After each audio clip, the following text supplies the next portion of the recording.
নমস্কার বন্ধুরা, রূপার রান্নাঘরে আপনাদের অনেক অনেক স্বাগত।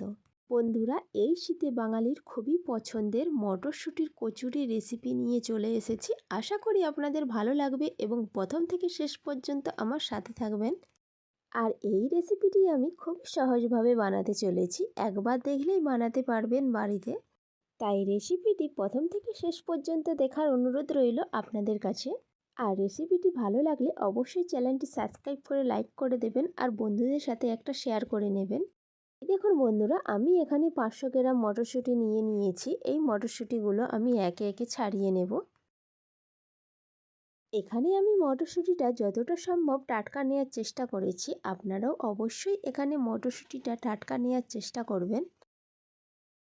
এখানে মটরশুঁটিটা যতটা টাটকা ফ্রেশ নেবেন, কচুরির স্বাদটা ততটাই ভালো হবে, কারণ বাসি মটরশুঁটি অতটা মিষ্টি স্বাদ থাকে না। তাই আমি এখানে মটরশুঁটিটা টাটকা নিয়ে নিয়েছি।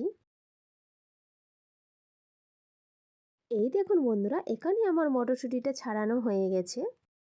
আর এদিকে আমি গ্যাস জ্বালিয়ে কড়া বসিয়ে দিয়েছি। মটরশুঁটিটা ধুয়ে কড়ার মধ্যে দিয়ে দিলাম, 1 বাটি জল দিয়ে দিলাম, চাপা দিয়ে দিলাম। আর এদিকে আমি একটা বড় পাত্র নিয়ে নিয়েছি, একটা বাটি নিয়েছি, বাটি মেপে 1.5 বাটি ময়দা নিয়ে নিলাম।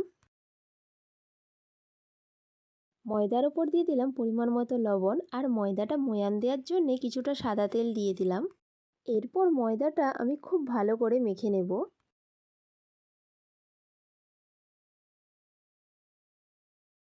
এখানে ময়দাটা ভালো করে মেখে নিতে হবে, ঠিক এই রকম হবে, মুঠো হবে আবার ঝরেও পড়বে। ময়দাটা আমার এখানে ময়ান দেওয়া হয়ে গেছে, অল্প অল্প জল দিয়ে ময়দাটা আমি মেখে নিচ্ছি। অল্প অল্প জল দিয়ে ময়দাটা আমি এখানে মেখে নিয়েছি। ডোটা একটু হাত দিয়ে সুন্দর করে মেখে নিচ্ছি। এরপর ময়দাটা চাপা দিয়ে কিছুক্ষণের জন্য রেস্টে রেখে দেব।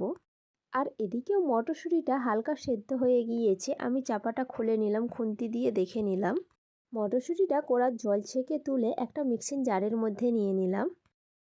মটরশুঁটির ওপর দিয়ে দিলাম পরিমাণ মতো লবণ, স্বাদের জন্য 1 চামচ চিনি, আর দিয়ে দিলাম কিছুটা আদা, একটা কাঁচা লঙ্কা। চাপা দিয়ে খুব সুন্দর করে পেস্ট করে নেব। এখানে আমার পেস্ট করা হয়ে গেছে। দেখুন বন্ধুরা, আমি এখানে কতটা মিহি করে পেস্ট করে নিয়েছি। মটরশুঁটিটা এখানে অবশ্যই মিহি করে পেস্ট করে নিতে হবে, আপনারা চাইলে শিলেও বেটে নিতে পারেন। এরপর গ্যাস জ্বালিয়ে কড়া বসিয়ে কড়ার মধ্যে দিয়ে দিয়েছি 2 চামচ আন্দাজে ঘি। এখানে ঘিয়ের ওপর আপনারা হিং দিয়ে দেবেন, আমি এখানে হিংটা দিলাম না। তার কারণ আমার বাড়িতে কেউ হিং খায় না, সেজন্য আমি হিং দিলাম না। এরপর পেস্ট করা মটরশুঁটিটা দিয়ে খুব সুন্দর করে নেড়েচেড়ে শুকনো শুকনো করে নিয়েছি। মটরশুঁটিটা এখানে আমার ভালো করে নেড়েচেড়ে নেওয়া হয়ে গেছে, আমি কড়া থেকে নামিয়ে নিলাম।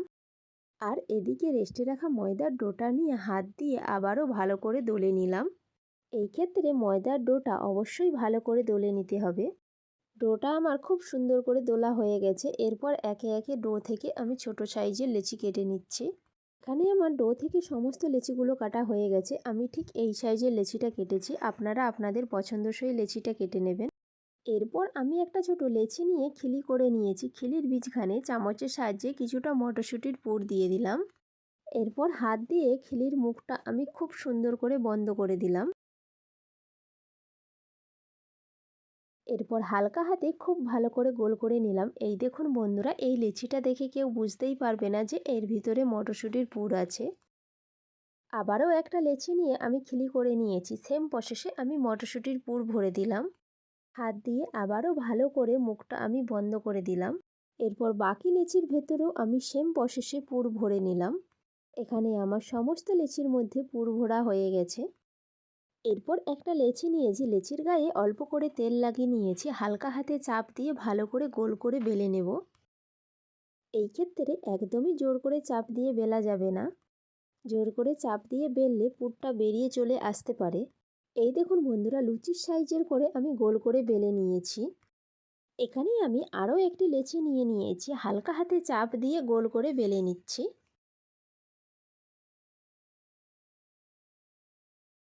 এই দেখুন বন্ধুরা, আবারও একটি লুচির সাইজের করে কচুরি বেলে নিয়েছি। আমি এখানে একদম লুচির মতো করে বেলেছি, খুব পাতলাও না আর খুব মোটাও না, এখানে কয়েকটা কচুরি বেলে নিয়েছি। গ্যাস জ্বালিয়ে কড়া বসিয়ে কড়ায় তেল দিয়ে দিলাম। তেল গরম হয়ে আসলে গরম তেলের মধ্যে একটা কচুরি ছেড়ে দিলাম। কিছুক্ষণ পর খুন্তির সাহায্যে আমি সাইড থেকে তেল ছিটিয়ে দিচ্ছি। দেখুন বন্ধুরা, কচুরিটা কত সুন্দরভাবে ফুলে উঠেছে। একদম ফুলকো লুচির মতো হয়ে ফুলে উঠেছে। খুন্তি দিয়ে উল্টে পাল্টে ছান্তার সাহায্যে তুলে নিলাম। এই প্রসেসে যদি আপনারা বাড়িতে কচুরি বানান, প্রত্যেকটা কচুরি বলের মতো ফুলে উঠবে, নরম তুলতুলে হবে। এখানে আরও একটি কচুরি গরম তেলের মধ্যে ছেড়ে দিলাম। বন্ধুরা, এই শীতকালে শীতের সবজি দিয়ে অনেক ধরনের খাবার বানিয়ে থাকি, যেমন পালং শাকের কচুরি, মটরশুঁটির কচুরি, বিটের কচুরি, ফুলকপির কচুরি, বাঁধাকপির কচুরি। কিন্তু শীত ফুরিয়ে গেলে এই সবজিগুলো আমরা পাবো না। শীত চলে যাওয়ার আগে আপনারা বাড়িতে একবার হলেও এই মটরশুঁটির কচুরিটা বানিয়ে দেখবেন। খুবই ভালো লাগে খেতে, বাড়ির সবার খুবই পছন্দ হবে, গ্যারান্টি দিয়ে বলছি। এরপর একে একে কচুরিগুলো আমি গরম তেলের মধ্যে ভেজে নিব। আর আপনারা বাড়িতে কে কে এই শীতে মটরশুঁটির কচুরি বানিয়েছেন আমাকে অবশ্যই কমেন্ট করে জানাবেন। আর দেখতে দেখতে দেখুন বন্ধুরা, আমার এখানে সমস্ত কচুরিগুলো ভাজা হয়ে গেছে। প্লেটের মধ্যে সাজিয়ে নিয়েছি। কতটা সুন্দর লেগেছে দেখতে। আর প্রত্যেকটি কচুরিগুলো খুব সুন্দর বলের মতন হয়ে ফুলেছে। আমরা যাই বানাই না কেন, যদি সেই জিনিসটা পারফেক্টভাবে খুব সুন্দর বানানো হয়, আমাদের মন থেকে খুবই একটা আনন্দ আসে।